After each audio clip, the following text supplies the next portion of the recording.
Students, तो चलिए आज हम लोग शुरू करते हैं क्लास 10 के एक्सरसाइज 3.2 का क्वेश्चन नंबर 3, जो कि है form the pair of linear equations for the following problems and find their solution bye substitution method. तो इस क्वेश्चन में हम लोग को क्या बोला गया है कि हम लोगों को नीचे जो क्वेश्चन दिए गए हैं उसमें से पहले तो हम लोग को पेयर ऑफ लीनियर इक्वेशंस बनाना है और उसके बाद उसका जो सॉल्यूशन है वो सब्स्टिट्यूशन मेथड से निकाल के बताना है। तो इसके अंदर हमारा पहला क्वेश्चन क्या है, the difference between two numbers is 26 and one number is 3 times the other number. तो इस क्वेश्चन में हम लोग को क्या बोला गया है कि दो नंबर है जिनके बीच में डिफरेंस कितना का है, तो 26 का है और एक नंबर जो है वो दूसरे नंबर से 3 टाइम्स ग्रेटर है। तो हम लोग को दोनों नंबर मतलब कि x और y अगर हम लोग मानते हैं उसको तो उसका वैल्यू फाइंड करके बताना है।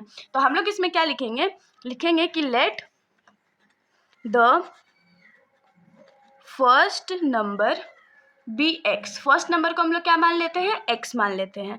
फिर लिखेंगे let the second number be y।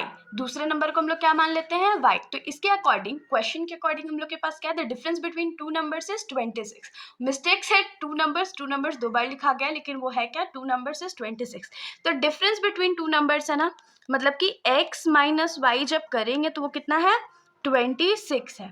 और नेक्स्ट क्या बोला गया है कि one number is 3 times more than the other, और जो एक नंबर है वो दूसरे से 3 टाइम्स बड़ा है। मान लीजिए कि हमारा जो x है वो बड़ा है, तो x कितना के बराबर होगा, जब हम लोग 3 को y से मल्टीप्लाई करेंगे ना तब वो हमारा x का वैल्यू देगा। अगर हम लोग इसको थोड़ा सा अरेंज कर ले या ऐसे ही रहने देते, ये हमारा क्या हो जाएगा, इक्वेशन नंबर 1 और ये हमारा क्या हो जाएगा, इक्वेशन नंबर 2। तो अब हम लोग क्या करते हैं, डायरेक्टली पुट कर लेते हैं। देखिए हम लोगों को इसमें x का वैल्यू निकालने का तो ज़रूरत नहीं है, क्योंकि सब्स्टिट्यूशन मेथड में हम लोग क्या करते हैं, पहले x का वैल्यू एक इक्वेशन से निकालते हैं और फिर दूसरे में पुट कर देते हैं।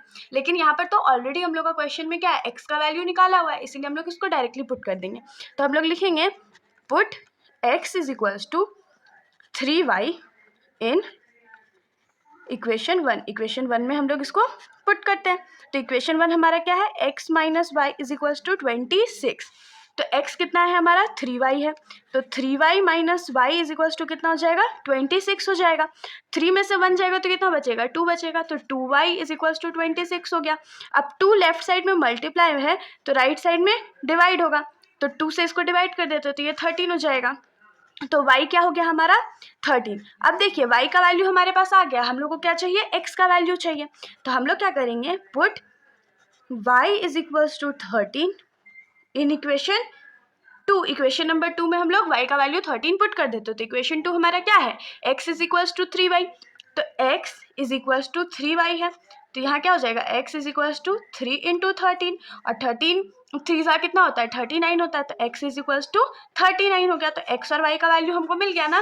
तो यहाँ पर हम लोग लिखेंगे therefore the first number is